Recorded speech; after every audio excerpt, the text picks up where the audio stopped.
the International Conference on Marine Science 2023, Working Today for the Ocean of Tomorrow, brought together stakeholders from diverse disciplines of the marine sciences concerned about the present and future of the oceans, organised around three key themes: marine environmental change, the sustainable use and protection of marine resources, and the interactions between oceans and society.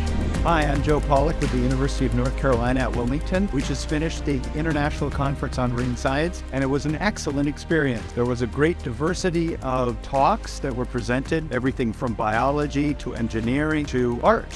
Doing research in Colombia is really cutting-edge research for the entire world. We really have important resources here. For many countries, it's actually a problem just to sequence DNA. You have to send that to facilities that are often out of the country, sometimes out of the continent.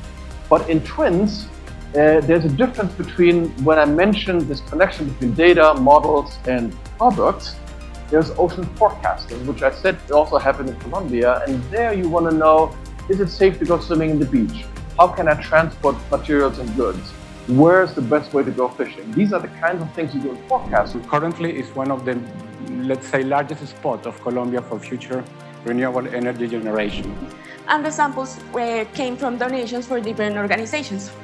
We had access to humpback whale samples, Amazon river dolphin, Amazonian manatee, and as an extra mammalian tissue to perform our methodology, we used the Wistar rats. One of the fastest growing food production sectors, and it is an important pillar to achieve the Sustainable Development Goals of the United Nations, especially Goal 2, Zero Hunger, and Goal 1, No Poverty. We collected samples of corals, also water that was around 30 centimeters away from the colonies. Found that there is a decrease in resources availability for Afro-descendants. If we already know how many liters of water we produce per year, then they should divide it equally among all.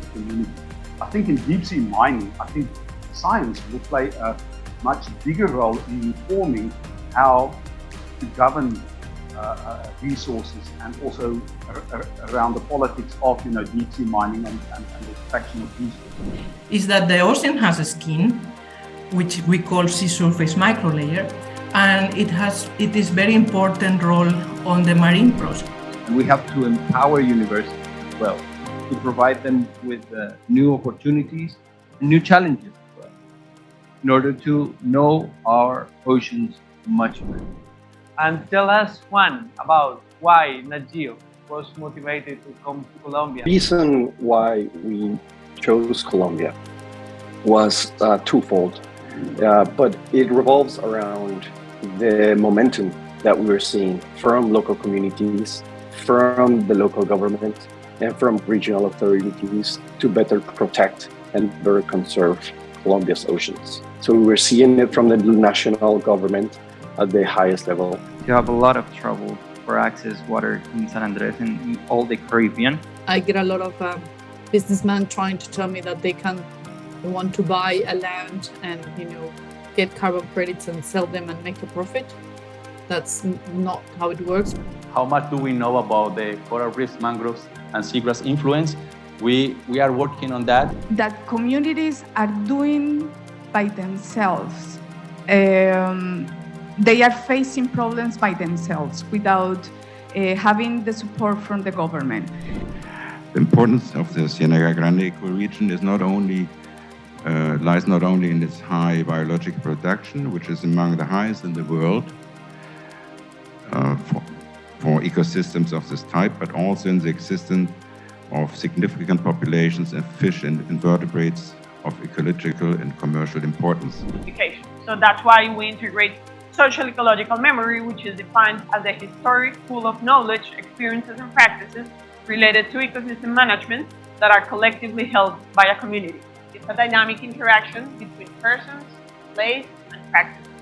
Trying to bring eyes in the sea for making research to understand the different biodiversity and components that our seas in the Seaflower Biosphere Reserve can offer to humanity. Because this is the first time Seamarine has published a book So why was this topic chosen for our first? And so the main message of this talk is that ENSO may be linked in some way to astronomic forcing, or external forcing from the Earth.